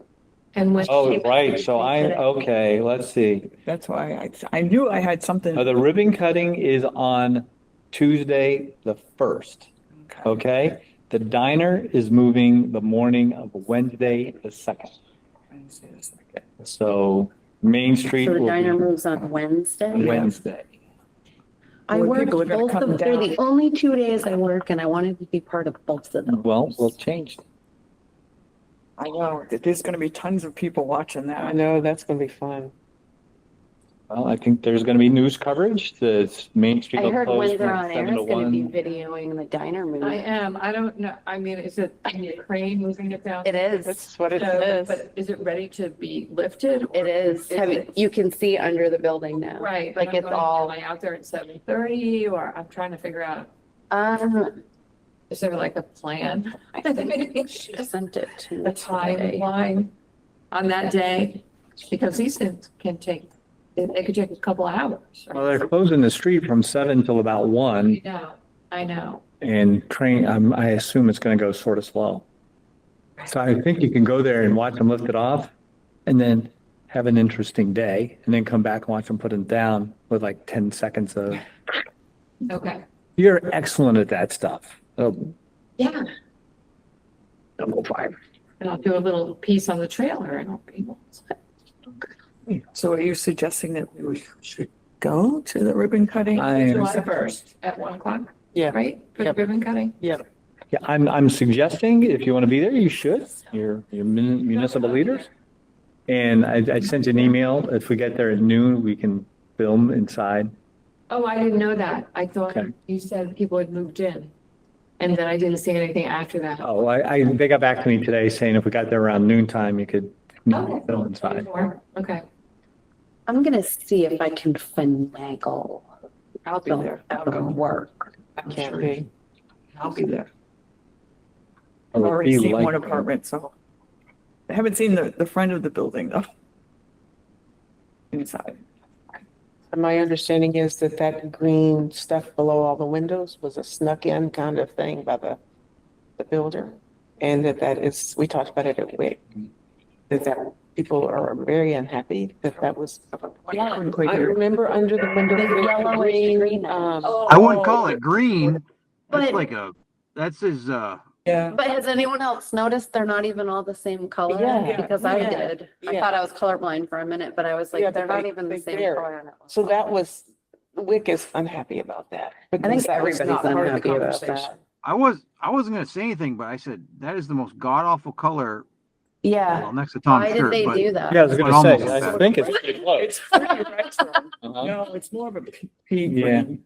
it's like It yellow. was- It's almost like yellow. It was not It's wretched. known, it was not known ahead of time.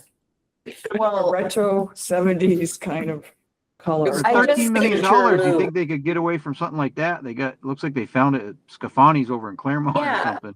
The film looks nice and then there's just like that one part and I kept thinking, oh, it's a film and they're gonna peel it off at the end and it's gonna be, and then they didn't. And then I looked and some of them are a light version of the color and the other ones are a dark version. And then the of front the is like a color. beigey kind of It's thing. a sneaky move. Can it be covered up? Can don't think it be so. fixed? Also, there was supposed to be an art project and I couldn't figure out, there was some sculptor or something, they had I know. They're doing a mural on the wall that's near the entrance. It just isn't done yet. All right. Oh, I on the building? didn't know whether it was a mural or a painting. I just know they did an outreach for it, so I kind of wondered. Cool. I didn't see anything like art in the front, so I kind of wondered if that was. Mary, it's called modern art. That's what those puke yellow green window tints are. It's modern art. Oh, is that what that is? No, this is a whole different thing, Ryan.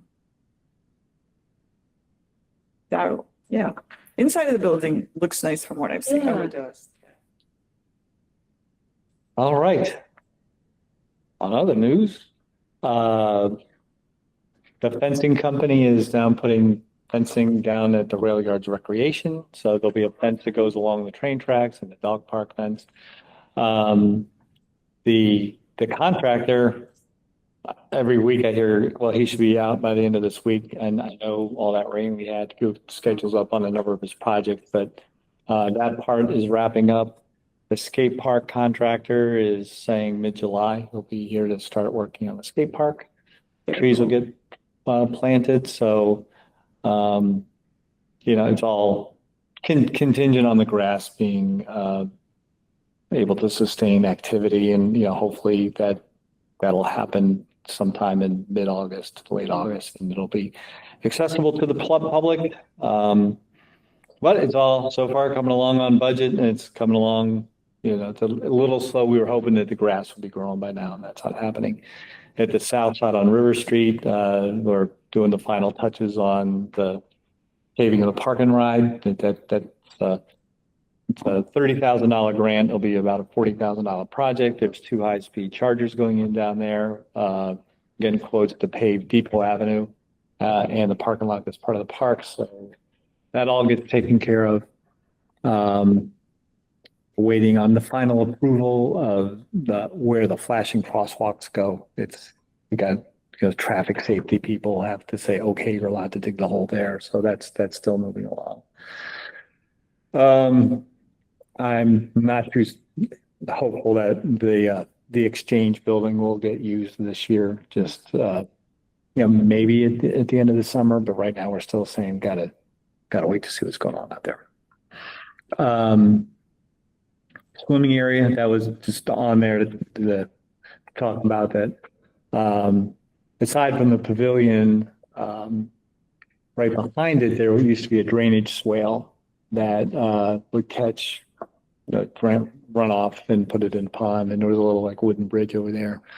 The Rec and Highway guys worked together and put a culvert in and made it flat. So we're picking up, I forget if they said they're growing grass there, they're gonna make it sand, but that's expanded the beach there, and they're working on getting back some of the encroaching poison ivy and other things that are between the parking lot and the red building. So when that footprint is done, that's about as big an area as that will be available for using as a beach or picnic area. So that's going on there too. We have a paving machine sitting over at the fairgrounds. That's what contractors do sometimes, to say, I promise I really do the work, but that's there to turn half of the skate park over there into pickleball courts. So we got this stuff ordered to make pickleball courts and the paver lined up. So that's expected to happen this year. Great place to be a recreation enthusiast here in Windsor. I'll say that.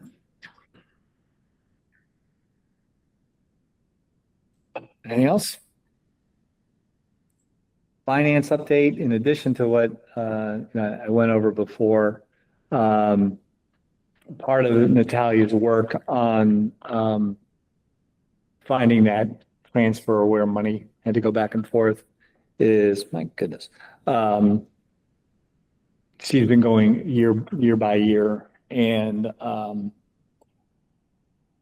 my expectation is that the forever accumulated real surplus or deficit was about an $80,000 deficit. She's put it together. It looks like it's about 101. So that's going back to forever in time. And almost all of that was 2 years ago. So there's that. I'm expecting maybe $150,000 deficit this year. So we're looking at 250. I'll go into more detail once the fiscal year closes. I mean, it was a tight budget, and there are some things like the easy one is dump day was 10 grand. It's not budgeted. We had 10,000 for an actuarial report that needed to be done. I think $30,000 repairing an engine in one of our dump trucks. I mean, there were things that happened that weren't budgeted, and it's the way it goes. But once we have those numbers set this fall, what I'll be asking the select board to do is to look at our reserve funds, and we'll look back from 25 to 24, and we'll say, all right, we're very certain what happened in 24, and now we know with a high degree of certainty what happened in 25. So if there is a deficit like there is from 24, the board says, do we want to include that in an expense line item in the subsequent year's budget?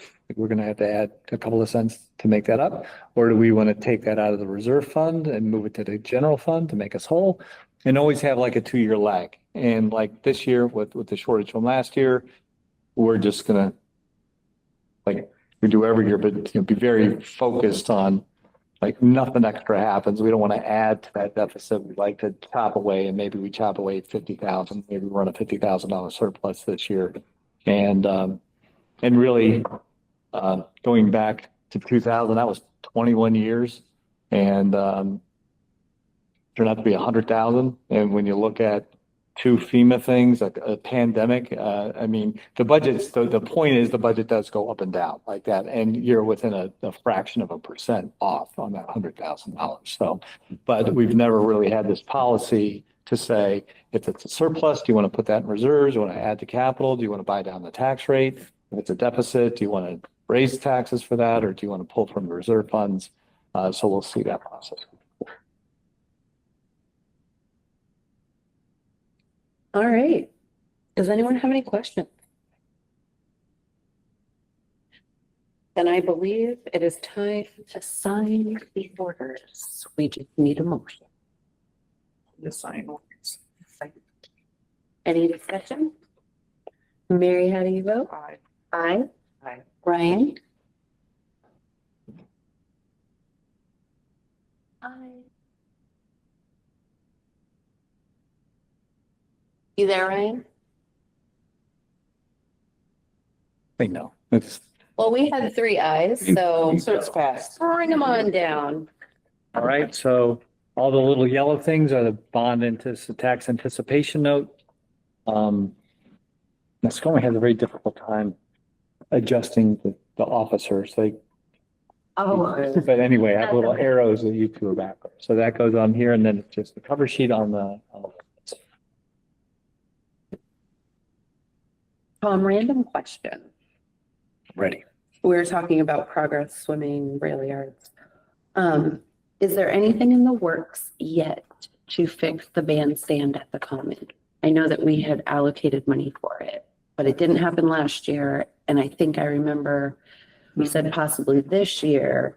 Mhm. And so I was just wondering, is this the year? Maybe. We have the money and we know the problem. It's finding the contractor. Gotcha. And it sounds like kind of like dig around the outside, fix the draining, point the bricks, like masonry. And then work. like kind of give it a new, was it gonna get a new paint job and just kind of Pretty it up, but like make it look? yeah, but like no using underneath anymore. Like, Yes. Was it roof kind of? Now, There was- I would the can't recall. lights still be accessible from? Yeah. Okay, so we like you. we use it every year. Yeah, right. Yeah. But I was just curious where that was going. So we need a contractor. And we thought we had one, and then I think it's one of these small projects that you get busy and then.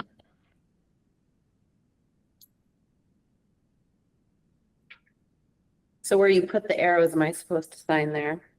Sign where your name is. Where my name is? Sign your name.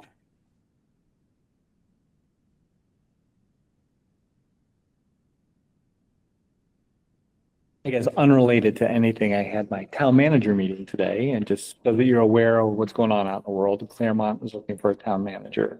The scuttlebutt is that they probably will be looking internally. Lebanon is in the final stages. They're down to finalists. Wow. So that started to give you an idea on timelines. Sean gave his notice, I think, in late February or early March, and he had 90 days. So he left recently.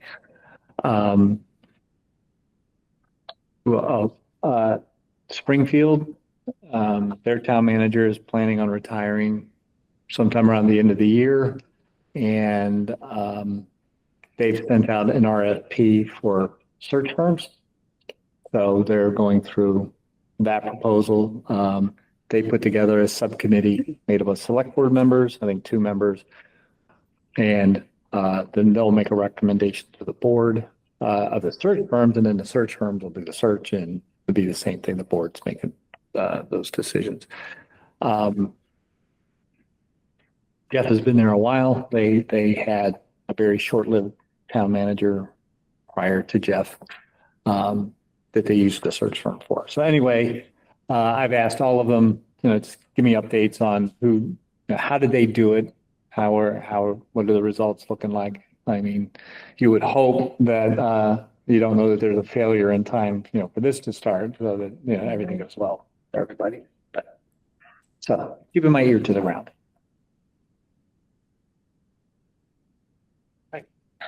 All right, board member comments. Ryan, are you with us? Yeah, sorry. I just want to say that dump day was like super successful.